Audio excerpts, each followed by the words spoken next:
hỏi chị cắp xếp ban cân phải nâng lớp phi đồng lớp và phi đồng lớp tổ kênh còi chẳng còi phăng sức phải lớp đó ôi ôi vì có buông đi lầy quang phát tôi nhớ nâng lòng tan trả cơn số là hà tha na cơ ôm cọp ya sườn nằm lò nữa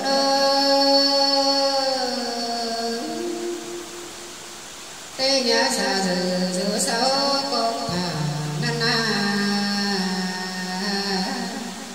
gia đình nào quan ông sợ trốn ngắm lại tê lò nữa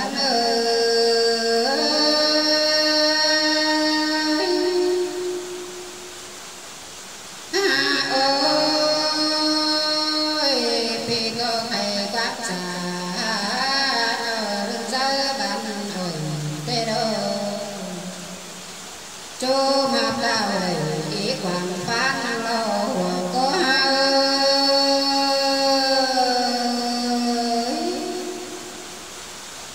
tam chẳng tàn tham đông phủ hạt cháy điều ni na cả bà tu lòng ai đón đề bàn sáng cứ đến ông là ai ơi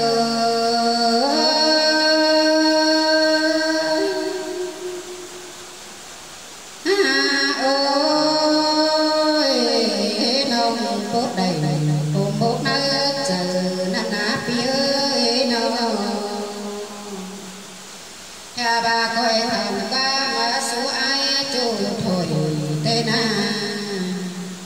mà nàng không có số bê chồng nhà chỉ đoán lời ế nợ ai ơi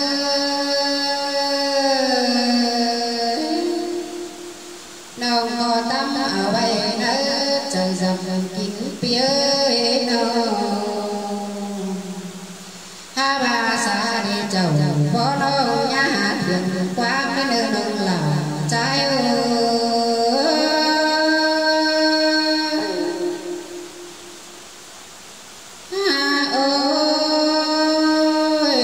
bà sầu thấu chìm tế đàn hạ kín điều lừa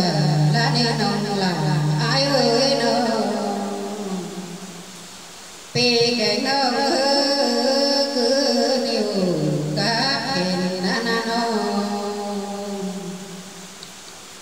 sen quá mai quán đi tầm số cắn á nông là ai ơi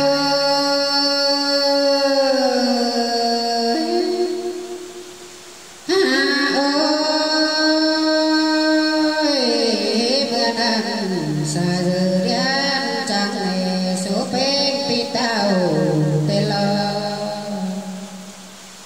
chớ phải rằng hà thang nông muốn ma rằng ai na nông thường tình sẽ nằm sâu phăng nghề lưỡi nằm nghề nông có cơn số rằng mưa bướm nhá quần năn nãi ơi nông tục tồn nhắm đen chắc chắn cột nó đồng chu năn nề nông có dân đáp phải miên sống ngày năm cần đầu lo ai ơi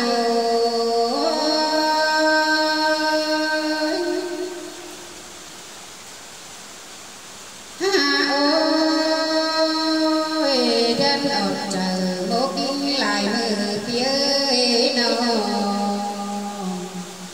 nhang tròn nhang to chớ bàn trình so tắm quần hút đến để ai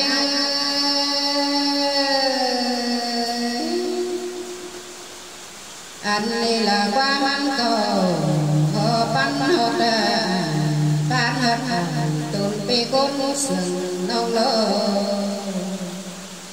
ha ba xa để dân chết thảm bảo sứ thiêng đầy tê đê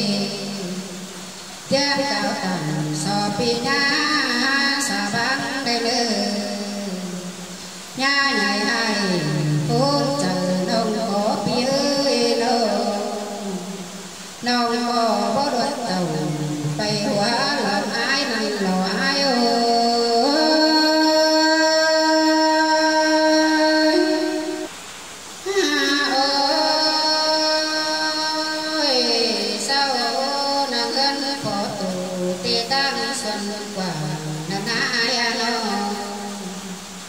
hên ngủ và sao cha cảnh ở nơi xuân bia nô mía quần trầu bay tá quần còn lo ai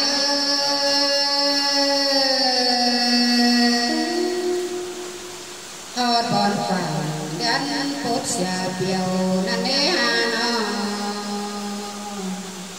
cây ớt bình xếp trái phèn sàn năn lo sao có ổn sao cha nó năng dám phèn năn ai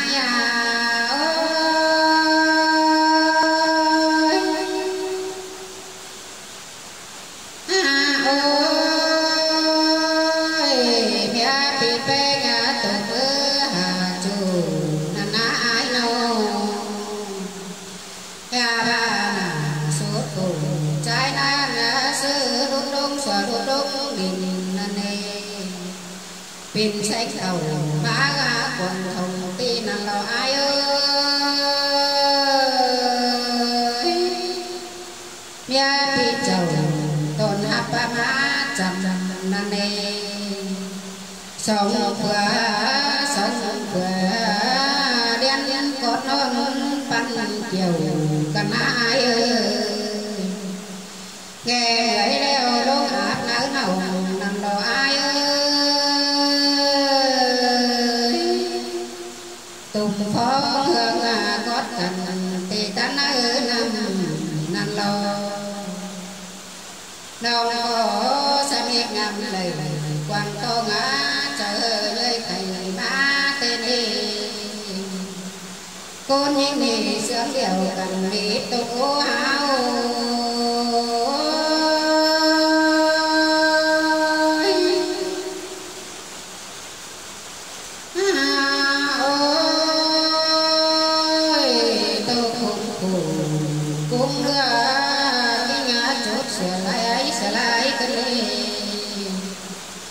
anh đi là quá tô khốn khổ cũng cái ngã chân xa lại cái đến bé người nào mà năm xa để chờ phía thương bảo sức đang lầy tê đô nghe nhớ phủ quốc tao mương nhớ tâm càn nằm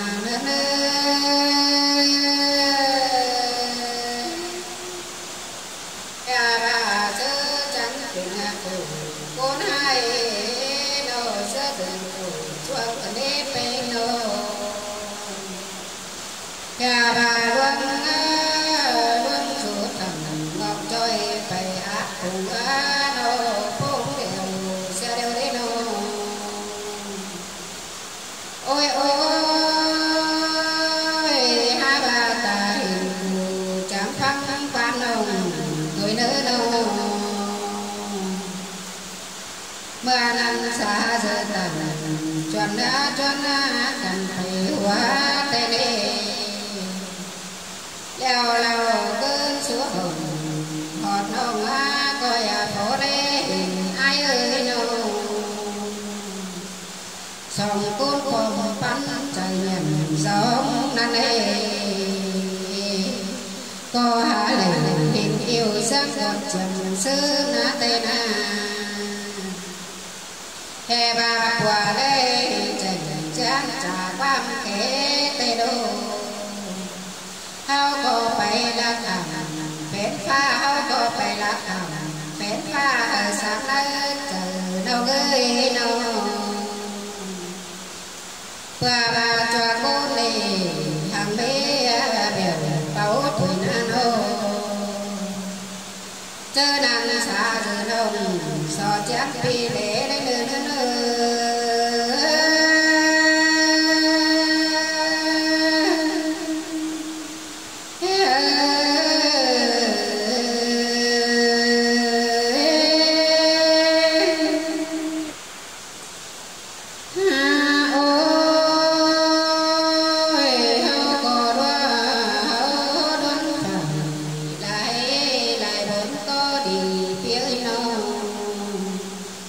hình cụ đời ác chẳng đơn hao phải đi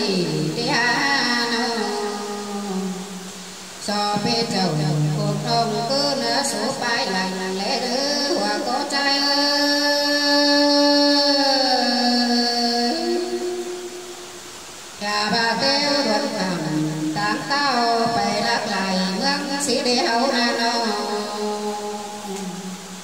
bay càng bay họ đến nơi nằm nằm lo cả ba năm nhớ quảng phố ngã phố tiếng và năn nê bèo phố ngã lần hưởng năn cục và năn lo năng cả năm há về nhớ đỡ rừng má cái nê cả hồn nhớ đường hồn có sương năm na anh này là quá phải người đâu sẽ thao cần mẹ bay sương đến bình nhiều năm lo nữa nữa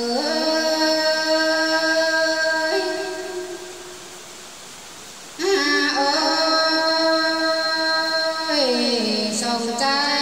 dân bị bay lên phao tê lơ hè ba thừng bài mày mưa bắt đầu tù con nữ nô vì gia cuộc tố phăng nghề tê lơ áo cáo sẵn xếp qua thầy ở dân hình nằm lò nữa nữa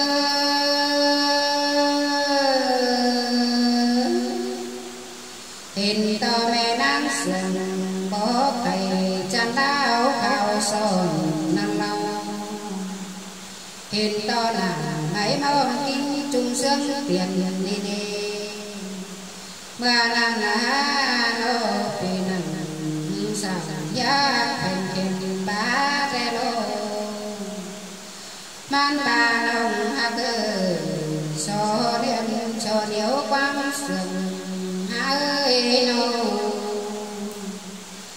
cả bà con tìm gương bảo phở từ bên quần hồn hạ nái ơi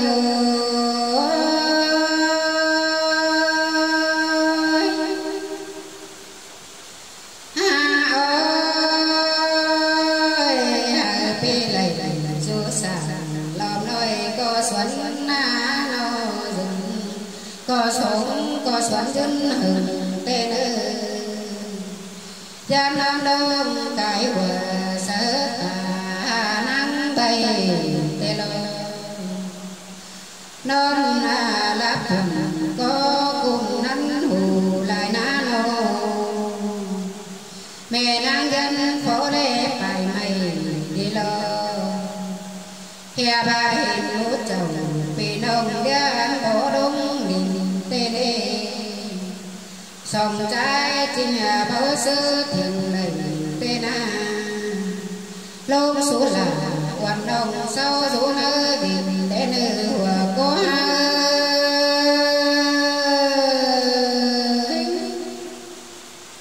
hình to mẹ đang dân phút hòa khói cả tồn tê lơ man cầu bằng hình hẳn sông tao